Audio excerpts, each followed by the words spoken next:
Yo, what's going on, snipers, and welcome back to our Ottawa Senators franchise mode. So in last episode, we took on the New Jersey Devils in the first round of the playoffs, and we played super bad on defense, but our offense was insane, especially the top line, which comprised for 35 points in 7 games. And yeah, now we're up here in the second round against the Pittsburgh Penguins, who have a very veteran-based roster. You still have guys like Sidney Crosby. They also have Phil Kessel, John Tavares, Travis Konecny. They have quite a few really well-known players like Voracek as well. And then goaltending-wise, they still have Matt Murray. So I'm hoping Murray kind of drops the ball for them somehow, or their veteran presence. Maybe they're too slow for our young core. So anyways, let's get into game number 1 of round 2 at the PPG Paints Arena. Pittsburgh went 50-30-2 during the regular season, so they're definitely a scary team. But I'm hoping our youth could somehow exploit that and somehow beat these veteran guys who swept the first round apparently. So let's see if our top line can continue to play really good here. So game 1, let's get this done, guys. Let's get this done. First period, and it is scoreless. Okay, I like to see that. Shots are 12-10 in favor of the Pens. Let's see what happens here in the second period, and still scoreless. Okay, so this might be more of a defensive-based series than the last one, because the last one, I think we had 4 games where we scored 5 goals in. So this one might be a bit closer. Shots are 22-21 in favor of us. Let's see what happens here in period 3. Can anybody solve the goaltenders?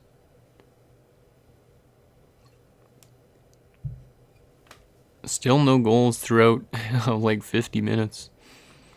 Penalty kill. Come on, you guys can kill that off. And nicely done. Last 5 minutes of this third period. Still no goals yet for any team. And we're going to overtime in a 0-0 tie. Shots are 35-30 in favor of us. Come on, guys. Let's get that OT winner. Penalty kill. Nicely done. And Devontae Smith-Pelly, if anybody scores. And the Pens win game 1 by a score of 1-0. So maybe they're just a really good defensive team, the Pens. The only goal from DSP from Travis Konecny. Still a really good game from Fowler, but Matt Murray blanked us with 36 saves. So we got to find a way to solve him if we want to obviously win the series. Okay, so let's get to game number 2. We're still in Pittsburgh. Hopefully we could at least get some goals going again in this second game. Like I said, we were scoring a lot against New Jersey, so hopefully we could score a lot against Pittsburgh. And Rask is back because he was actually injured in game 7. That's good. Surprisingly, Bergman wasn't that much of a liability on defense. So Rask is back for game 2. Hopefully he could somehow help out and contribute to this team in game number 6. Or not game 6, what the hell am I saying? I see game 6 because Pittsburgh's 5-0. Game number 2. Let's see if we could tie the series up, headed back home. That's what we want to do at least. First period, and we score first. It's Ivan Pushkarov, but John Tavares, and I think his name's Kip Gibbons, gives Pittsburgh a 2-0 lead. Shots are 12-10 in favor of the Pens. Come on, guys, we need offense here. And it's 4-2. Damn it, Kong made it 3-1. Baumgartner pulls us within 1, but then Blanchard's going to give him a 2-goal lead headed into the third.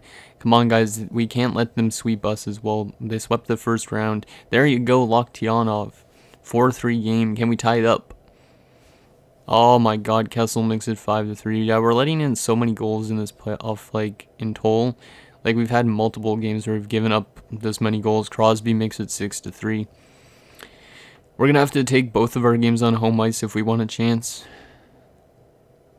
Because Pittsburgh's offense and defense seems to be doing really well. At least we have some goals to talk about from us. So Pushkarov from Mironov and Jansen. Baumgartner from Fajemo and Loktionov from Pakanov. So yeah, that top line's still producing, but the rest of the team doesn't seem to be at the moment. Maybe I'll have to change up the other lines. Yeah, I think I might change up the other lines because the top line is obviously being really good still. But we need to win like maybe 4 in a row if we want to win the series, because Pittsburgh, if they go up 3-0, there's no chance we're coming back. At least I wouldn't assume. So let's put Osgood up first and put Pushkarev down. Actually, you know what? We're gonna put Mironov up, and because Osgood's kind of more of a defensive-minded player, we're gonna put Pushkarev there. Mironov's pretty good offensively. Actually, Kaliev was somewhat good defensively too, right? 84, maybe not. Okay, so yeah, I think I'll do that. And then I'm not going to change anything with the power play. The penalty kill, we did already change up last round. Maybe we split up Sergachev and Shabbat. Yeah, we'll try splitting those two up. Okay, so let's get into game number 3. We're on home ice now. We need 2 W's back-to-back if we want a chance to win the series. So here you go. Game 3. This is a big game, guys. Let's find that offense. First period, and it is 1-1. Okay, I'll take it. Better defensive first period. Osgood with our goal, but Valery Nikushkin answers for them. Hopefully we could get some offense in the second period. Second period, and oh my god, you can't even stop the Pens. Devontae Smith-Pelly with 2 goals in that second period, and we're down 3-1, and we might be going down 3-0 in the series if we don't have a strong output here in the third. Power play for us early, but we can't score. Yeah, our offense is just drying up. Like, that top line doing really good, but other than that, it doesn't seem like it's meant to be right now. Unless we can somehow get 4 straight wins against the Pens, I don't think anything's going to happen with this season, which sucks. So we lose 3-1 in game number 2. Or not game number 2, game number 3, goddammit. So Osgood with the only goal for us, and that is from Sergachev. So we scored first, but then we give up 3 goals. Like I said, we need to find a way to maintain our leads more, it seems like, and a way to let in less goals, because that first line's still well over point per game. We gotta somehow win 4 in a row against a really tough team, because Pittsburgh's now 7-0 in the playoffs. They could potentially sweep 2 straight rounds. So here we go. Game number 4, real-time simulation the entire game. We need to win this game if we want to stay alive. Come on, boys, you could do it. I know they're a veteran roster, but we got the youth, we got the speed. We definitely have the skill on that top line at least. Sergachev makes it 1-0, I'll take it. Power play for them, they don't score on it. And there you go, Peyton Osgood makes it 2-0, I'll take that too. Power play, but we don't score on it, and that is it for the first period. We have a 2-0 lead. Hopefully we can maintain this lead in the second period and at least take 1 game in the series. Bjork makes it is a 2-1 game. That's not good. Come on, guys. We need some insurance. We can't just hold on to a 1-goal lead the entire game. Last 5 minutes of the second period, still up 2-1. And oh my god, Brett Howden ties it at 2. So once again, we give up a lead, and it's now a 2-2 game. Going into the third period, shots are 18-17. We need somebody to be a hero for us if we want to stay alive. Penalty kill. Nicely done. I don't know who's taking a penalty that early into the third period, especially in a critical game like this. And Travis Konechny, god damn it, makes it 3-2 to Pens. And Benny makes it 4-2. There's 4 unanswered goals allowed by us. And we're going to get swept in the second round of the playoffs just because our offense dried up and because our defense can't keep the puck out of the net. Damn, that really blows, but at least we got past the first round this year, but at least, like, kind of our offense found their footing a bit. So, like, well, the top line, like Sergachev, Bakhanov, and Baumgartner on the first goal. Osgood from Jansen, but still giving up a 2-0 lead. That's inexcusable. That first line, though, like, I feel like they found a really good chemistry, so I think next season that line could be a pretty good producer as well. That really sucks. Now we're out that quick. I was not expecting that. Like, that first line's still over point per game, even though we're out now. Like, that's pretty insane. That's all just from the first round, mostly. because their offense struggled in that second round. So yeah, Plekhanov and Loktionov 15 and 14 points. Baumgartner had 12 points. Pushkarov had 7. Sergachev and Chabot and Mironov 6 points. Brown 5 points. Osgood 4 points. Same with Bull and Jansen. Fajemo 2 points. McCutcheon 2 points. And then no points for Rask, Vishnevsky, Kaliev, Foot, or Prohorkin. I think Kaliev might be on his way out soon because he doesn't. Yeah, he might be on his way out, depending on like if we have prospects ready or not. And Fowler kind of struggled a lot. Like, he doesn't seem to be a good playoff goalie. Okay, so that was a really quick simulation. That's only been 11 minutes. Now let's sim up to see who wins the Stanley Cup and see who takes home the other awards this season. Hopefully we have at least like maybe a youngster. Like, I don't know if Loktionov would win any awards. Probably not, because I looked at like the player stats and none of the guys were actually top 5 in points. Loktionov was actually pretty close to winning it, but I think it was John Tavares that had like 99 points that led the league. And then Plekhanov wasn't actually first in goals either, because there was a guy with, I think, 57 goals or something like that. So the Pittsburgh Penguins won the Stanley Cup, so at least we lost to the best team this year, but it still sucks a lot. So let's take a look at the other awards. So, Stanley Cup champions, the Pittsburgh Penguins. The Vegas Golden Knights get the President's Trophy for the second straight season. The Clarence S. Campbell goes to Arizona, and then Pittsburgh gets the Prince of Wales, so it was Arizona and Pittsburgh for the Stanley Cup. John Tavares takes home the Art Ross and the Hart. James Norris goes to Jake Bean, who was actually a free agent. Too bad we didn't sign him. He would have definitely helped us out. Tyler Seguin gets the Lady Byng for the fourth straight season. Jeez. Ramsey gets the Calder Memorial Trophy. Murray gets the Conn Smythe. Malcolm Subban takes home the Vezina. That's kind of weird. He also takes home the Jennings. I don't even pronounce that name. Siegenthaler. Yeah, I think it's Siegenthaler takes home the Masterton. Connor McDavid takes home the Selke, and John Tavares takes home the Lindsay. And Nurmi, that's the guy that had like 57 goals or 55 goals or something like that, takes home the Maurice Richard this year.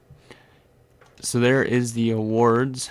Now let's sim right up to the draft. Now I'll show you guys the draft class and that sort of stuff.